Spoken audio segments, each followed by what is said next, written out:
একটা নেতার কত পাওয়ার, উনি একটা কম্বল দিবে, সে কম্বলে একটা ছবি তুলে ফেসবুকে ছাড়বে, ছাড়ার পর দেখাবে যে আমি কম্বল দান করলাম, আমি কম্বল দান করলাম, সে চুরুকে এনে সে আমাকে দিবে। উনি আমাকে বলতেছে, এই শোনেন আপনার তো অনেক শীত ধরছে, এই কম্বলটা রাখেন।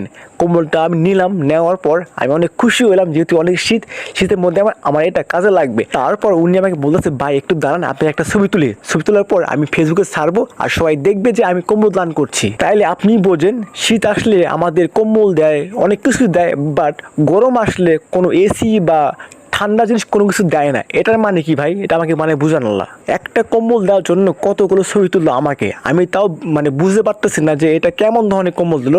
আমি তো ভাবলাম ভাই রে ভাই, একটা কম্বল নিয়ে আমি এখন ভাইরাল হয়ে যাব। হা হা হা। যিনি আমাকে কম্বল দিছে সে হয়তো ভাবতেছে আমি অনেক বড় হয়ে গেছি, আমি একটা কম্বল দিয়ে অনেক বড় হয়ে গেছি, কিন্তু সে জানে না যে এখন গরম পড়ছে ভাই, গরমের দিনে সবাইকে এখন এসি